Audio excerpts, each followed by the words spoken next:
સત્યની સાથે જનતાનો અવાજ।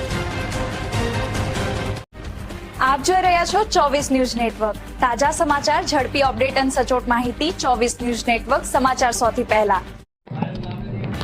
સાંતલપુરમાં રહીને અલગ તાલુકાનો દરજ્જો આપવા ધારાસભ્ય લવિંગજી સોલંકીની મુખ્યમંત્રીને રજૂઆત।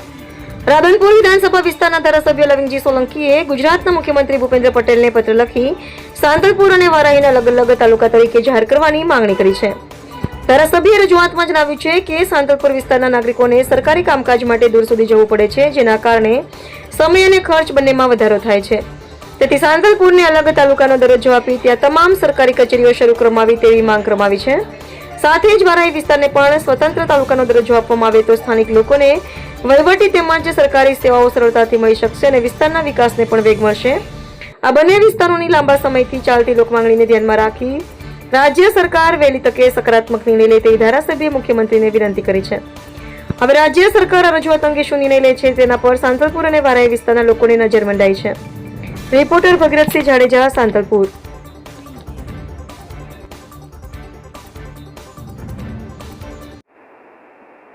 મારી ખાસ લેટર લખવાની અપેક્ષા એ હતી કે સાંતલપુરના છેવાડાના ગામોની લોકોની માંગ હતી કે અમારે સાંતલપુરને તાલુકો પ્લસ જાહેર કરવો જોઈએ।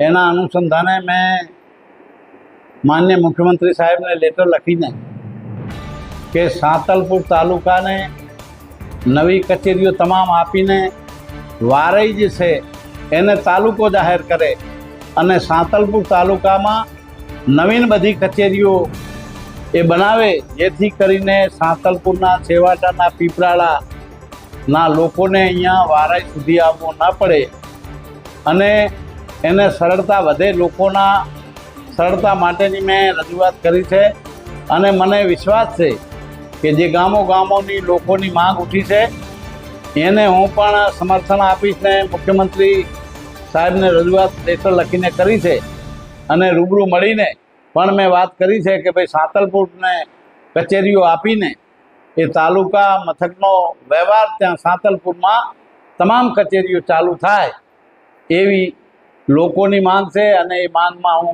હું પણ સહભાગી થઈશ અને વિનંતી કરી અને મુખ્યમંત્રી સાહેબને પણ હું રજૂઆત કરીશ।